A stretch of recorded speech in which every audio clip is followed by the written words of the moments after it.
Thank you for letting us drag you away from the party. Right. Which is going just Which through you know that is a wall. big faux pas. You usually don't drag one from the party. One does not. But one does not drag one. One did. And I'm not going to apologise for it because we get to meet you and your wonderful women's championship belt. Thank you. Look at Knockouts. The Knockouts title. Championship. What's his women's? Of the century. Yes. Well, that's only when I hold it. You're very lucky to have it. Thank you. Certainly that you don't put it. What do you mean lucky? No. Luck's for losers. Wait. No, I'm putting it today. Okay. Today, as in, you're lucky that you didn't put it in your checked baggage. Oh. And you put it. I guess. Never check the championship. No, and today Never. would have been the perfect example rule. of why not to do that. Yes. Or yesterday. Yesterday. So can you I've been without luggage for a while now. I had to go shopping, so I had a decent outfit for today. So I didn't wear the same clothes for you guys 3 days in a row. Although, I didn't stink that bad. Well, no. Because I did shower in between. That's all right then. Yes. You didn't put your shower in the checked baggage. No. But yeah. So what exactly? How would I put my shower in the know. checked baggage? I don't know. Now, these are the kind of stupid questions I ask. No, it's great. So what actually happened? How would you fit a shower in your checked baggage? Yeah, luggage allowance is not good, is it? No. That's more than 35 That's kilos. more than 50 pounds or 35 kilos. That's well, now we're in London, so. Right, so it's all kilos. I know. Apart from we have pints. And we have pints to drink. Lots of pints. Miles to drive. But kilos for baggage. But then you wouldn't weigh someone in kilos, you'd weigh them in stones and pounds. So you don't go kilometers? No. You guys go miles? Yeah, we go miles. Just. I don't know, I've never driven here. I'm not allowed to apparently drive on English roads. It's an insurance thing. I don't know. I think it's just a preference thing. Okay. I think that they don't really want me driving in the States either, but since I'm here, they just say, oh yeah, you're not allowed to drive here. Okay. Your license doesn't work here. Do you have a truck? I don't. I just bought a new car. Okay. What car? What are you driving? Hold on. It's the Mickie-mobile. Mickie-mobile, yeah. It's a 2013 Dodge Challenger. Oh, very nice. Hemi. It's pretty awesome. So it's got a bit bad of it's got a little vroom to it. It's got some muscle to it. Cool. No, it's bad to the bone. It's got tinted windows. It's got the black low profile rims, and it's got the halogen lights. It looks mean and nasty. And this lovely thing goes in the passenger seat. It does. Well, I assume you listen to your own album. I just put it, like on the seat, the headrest, on the passenger side headrest. So when I drive down the road, it's there. Like it's right there, and I just talk to it. And I'm not saying this would ever happen. If you went through a speed camera, they get to see a nice picture of the TNA. It also doubles when I go through the HOV lane. They think it's a whole nother person. Not this. It's crazy. Not that I break the law. Abide by the rules on the road. Right. Yeah. So we're here at your album launch party. Tell us about Somebody's Gonna Pay. It's pretty amazing. Who is this somebody? Who is everybody? It should have been Everybody's Gonna Pay. Everybody's Gonna Pay. No. Somebody's Gonna Pay is actually an old Jimmy Hartford song, which you guys don't probably know, but he was an old country western singer that wrote this song. And then for me to be able to get it and go back in the studio and vamp it up and throw, my producer RS and I, he saw this vision for this song, and he's the one who kind of talked me into singing it, because when I first heard it, I go, I really love the lyrics and I love the song, but it's really country. I just don't know if I can pull it off, because I feel like I'm country, but at the same time, I'm a bit country, a little bit rock and roll, a little bit of soul. You're hardcore country. Hardcore rock your country soul, right? Yeah, but you did it.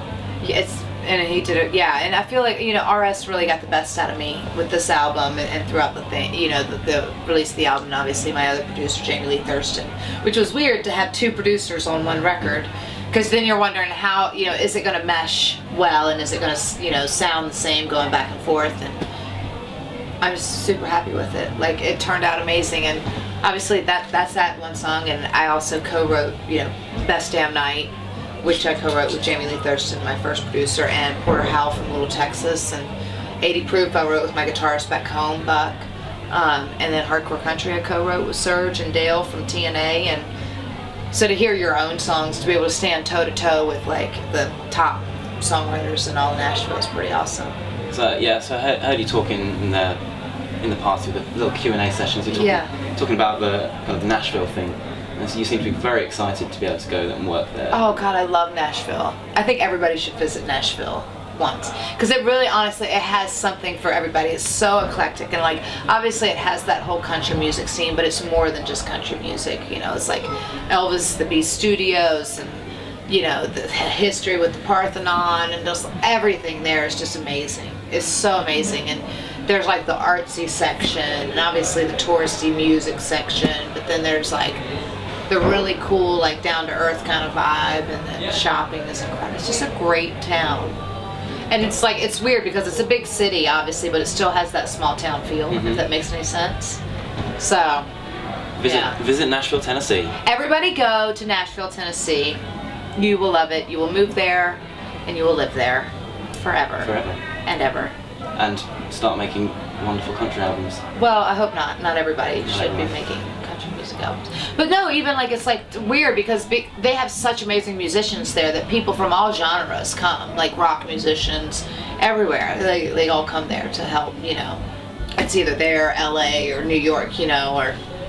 I'm sure I heard that will.i.am talking about going to Nashville. Yeah, because he knows what's up. So like, everyone, it's the kind of place. And he knows what he's talking about. I trust will.i.am. Have you met will.i.am? You know what? The Black Eyed Peas used to come to like Madison Square Garden whenever we would run there, and come to those shows, because you know a couple of them are big wrestling fans. Everyone's a big wrestling fan. If you ever want to duet, on the slide. Let's duet. I got something in my eye. Sorry, was that weird? Yeah, me too, actually. I have a horrible wink. Like this one, okay. This one is cool, right? It looks a little bit creepy. It's a bit. Well, it depends who you do it at, really. Yeah. Huh? Yeah. Huh? Right. But this one, I can either do it like that or I can do it like this. Ready? Oh. Oh, that's sly. I don't know. That's creepy, isn't it? I can do that. I can't do that. Looks like a porcelain doll. The other one doesn't even move. Right. Let's stop that. You want to leave it? Or am I creeping you out? That's creeping me out. Right. Trish can do that too. Trish and I used to do this. No, it was weird. Would you do it in the ring? I think I did it. I think I did it to her one time. She does the opposite eye, which is the weird thing, because she would do it and then I would do it, and then we would freak out like Fit. Like when you're on the top rope and then you know, well, we would just sit beside each other like, hey Fit, you know, because we're going over a match, and obviously being absolutely ridiculous, or Steve Kern at the time or whatever. I mean, we were just ridiculous all the time, but we just out of nowhere, I think random, and when I went, and somebody went, ooh, that's weird, and Trish goes, oh, I can do that too, look. And we just would do it back and forth to each other, because that's the chemistry. That's what strange people do. Yeah. Yeah, strange things. Strange thing. And okay, well, just before we wrap, then you mentioned Trish. She's got a cameo in your music video. She makes a mean cocktail and kicks somebody's face clean off their shoulders. Yeah. No, it was awesome to be able to have her come do my music video and to be a part of something that was so special to me. And what I felt was a really significant start of something really magical. And you know, she was such a huge influential part of my wrestling career, obviously, and to come into that mainstream. So it was wonderful to be able to bring her back in and to come on this side of it. And she was honored to do it, which was awesome. So it was great to get together. I love her. Yes, and plus we got to hang out and be stupid and do this. And wink at each other. And do the weird wink, do the porcelain doll eye. Wow. Now your album has just finished playing next door. It has. I mean, this is not me. The party goes. That's not me. Sex on Fire. Contrary to popular belief, it's not me. Queen of wrestling and country, but not Queen of Leon. No, not Queen. But I could be. You could be a queen of. Where is Leon? Isn't it in France? There is a Leon in France. Yeah. Right. But they're not really. It's weird because it's not spelled the same, is it?